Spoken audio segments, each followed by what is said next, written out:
मेरे पास सोने के बिस्किट है, तुम्हारे पास क्या है?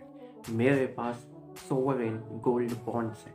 सोवरेन गोल्ड बॉन्ड्स वो क्या होता है? तो आइए जानते हैं सोवरेन गोल्ड बॉन्ड्स के बारे में। Hey guys, welcome to my YouTube channel जिसका नाम है Fin Ocean. Sovereign gold bonds या फिर शॉर्ट फॉर्म में एसजीबी गवर्नमेंट की सिक्योरिटीज होती हैं जिस सिक्योरिटी की वैल्यू डिराइव करती है गोल्ड से। जैसे जैसे गोल्ड का रेट चेंज होगा वैसे वैसे ही सोवरेन गोल्ड बॉन्ड्स का रेट भी चेंज होगा। मान लेते हैं कि आज जो सोने का रेट है वो 55,000 है, तो अगर एक साल बाद अगर सोने का भाव 57,000 हो जाता है तो क्या ये सोवरेन गोल्ड बॉन्ड्स की जो सिक्योरिटी है इसका भी रेट चेंज होगा? तो यस जी हाँ, बिल्कुल होगा, इसका भी रेट चेंज होगा। गोल्ड का प्राइस जब बढ़ता है या घटता है तो वही चेंजेस एसजीबीस में भी दिखाई देते हैं। एसजीबीस कुछ नहीं, सिर्फ एक पेपर का टुकड़ा होता है जिसकी वैल्यू डिराइव करती है गोल्ड से। आपके पास अगर फिजिकल गोल्ड है, मतलब कि वो सोने का बिस्किट है, तो अगर उसको आप बैंक के लॉकर में रखते हो तो इसके ऊपर आपको कोई भी इंटरेस्ट नहीं मिलता। लेकिन अगर आपके पास सोवरेन गोल्ड बॉन्ड्स है तो इसके ऊपर आपको 2.5% के रेट से इंटरेस्ट मिलता है। सोवरेन गोल्ड बॉन्ड का जो टेन्योर होता है वो होता है 8 साल का, लेकिन जो फिक्स्ड लॉक इन पीरियड होता है वो होता है 5 साल का। मतलब कि 5 साल से आप पहले इसको बेच नहीं सकते, लेकिन 8 साल के बाद ये ऑटोमेटिकली रिडीम हो जाएगा। अगर मैं टैक्सेशन की बात करूँ तो टैक्सेशन अगर आपने 5 साल के अंदर इसको बेच दिया तो ये फुल्ली टैक्सेबल होगा, लेकिन अगर आपने इसको 5 साल तक होल्ड रखा या फिर 8 साल के बाद ये ऑटोमेटिकली रिडीम हो गया तो इसके ऊपर कोई भी टैक्स नहीं आएगा। फिजिकल गोल्ड का कोई फिक्स्ड टेन्योर तो नहीं होता, आप इसको कभी भी बेच सकते हो, लेकिन जो इसमें कैपिटल गेन होता है, मतलब जब आप फिजिकल गोल्ड को सेल करते हो तो इसके ऊपर कैपिटल गेन आता है और वो टैक्सेबल होता है। अगर वो शॉर्ट टर्म कैपिटल गेन है, मतलब कि आपने जब परचेज किया था और जब सेल किया, इस दोनों डेट्स के जो बीच का अंतर है वो 3 साल से कम है, तो शॉर्ट टर्म कैपिटल गेन होता है। तो इसके ऊपर आपको जो है नॉर्मल टैक्स स्लैब जो आपका होगा उसी हिसाब से टैक्स लग जाएगा। लेकिन अगर ये लॉन्ग टर्म कैपिटल गेन है, मतलब कि 3 साल से ज़्यादा आपको हो गए हैं इस फिजिकल गोल्ड को परचेज किए हुए और आप 3 साल के बाद इसको सेल कर रहे हो, तो ये लॉन्ग टर्म कैपिटल गेन माना जाएगा।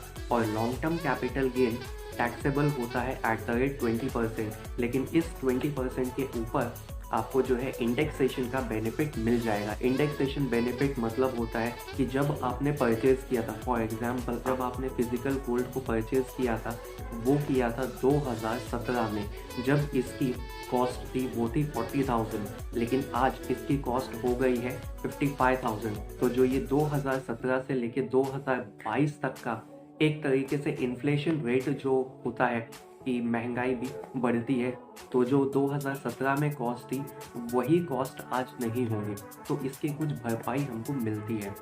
तो ये काटने के बाद मान लेते हैं कि आपका जो इंडेक्सेशन कॉस्ट आती है तो वो 40,000 ना रह के अब 50,000 हो जाएगी, तो कैपिटल गेन 5,000 का होगा और आपको इस 5,000 के ऊपर 20% के रेट के हिसाब से जो है टैक्स देना पड़ेगा। चाहे वो फिजिकल गोल्ड हो या फिर सोवरेन गोल्ड बॉन्ड्स हो, आप एक तरीके से फ्यूचर में जो वैल्यू है इंक्रीज होगी तो उसको हेज कर लेते हो, क्योंकि आज ही आपने एसजीबीस या फिर फिजिकल गोल्ड को परचेज कर लिया है, तो अब फ्यूचर में कुछ भी कॉस्ट रहे, बढ़े या कम हो, आपको चिंता करने की ज़रूरत नहीं है, क्योंकि आपके पास तो एसजीबीस या फिर फिजिकल गोल्ड बॉन्ड्स है ही।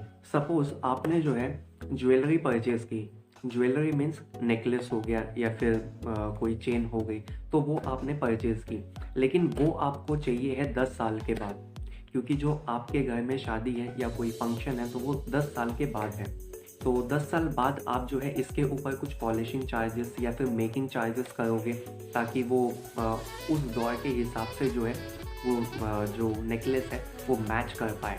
तो इसमें जो है एक्स्ट्रा मेकिंग चार्जेस इनकर होते हैं, लेकिन अगर आप एसजीबीस लेते हो तो आपने आज तो सिर्फ वो एक इंस्ट्रूमेंट लिया है, मतलब कि पेपर का टुकड़ा लिया है, तो जब आप फ्यूचर में इसको रिडीम कर दोगे तो जो आपको पैसा मिलेगा आप उससे फ्यूचर में ही वो ज्वेलरी ले सकते हो। तो SGBs में कोई मेकिंग चार्जेस एक्स्ट्रा से इनकर या फिर पॉलिशिंग चार्जेस एक्स्ट्रा से इनकर करने की ज़रूरत नहीं होती। तो सर हमें आपकी बातें समझ में तो आ गई हैं, लेकिन अब हम इस SGBs को बाय कैसे कर सकते हैं? तो आप इसको बाय कर सकते हो अपने बैंक अकाउंट से या फिर नज़दीकी पोस्ट ऑफिस से, वहाँ से भी जो इंस्ट्रूमेंट है ये वो आपको मिल जाएगा, या फिर ऑथराइज स्टॉक एक्सचेंज से। और आजकल तो एक सिंपल सा तरीका है कि डीमैट अकाउंट खोलिए और वहाँ पे ऑप्शन होता है SGBs को परचेज़ करने का, वहाँ से डायरेक्टली और तुरंत आप परचेज़ कर लीजिए। डीमैट अकाउंट आप खोल सकते हो अप स्टॉक्स में, उसका लिंक मैंने डिस्क्रिप्शन में नीचे दे दिया है। मैं कोशिश करूँगा कि डीमैट अकाउंट कैसे खोलते हैं इसका एक वीडियो भी लेके आऊँ, लेकिन तब तक जो है मैंने नीचे जो है इसका प्रोसेस बता दिया है। तो आपका जो पोर्टफोलियो है वो एक बैलेंस पोर्टफोलियो होना चाहिए, तभी आपको अच्छे रिटर्न्स मिल सकते हैं। आपके गोल्स के हिसाब से आपके रिटर्न्स होने चाहिए और रिटर्न के हिसाब से ही रिस्क होना चाहिए। ये नहीं होना चाहिए कि ज़्यादा रिस्क लेके हम लोग रिटर्न्स कमा रहे हैं। Risk should always be optimal to achieve the desired objective. तो इस बात का हमेशा ध्यान रखें।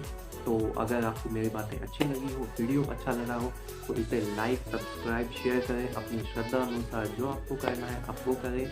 तो थैंक यू गाइस, जय हिंद।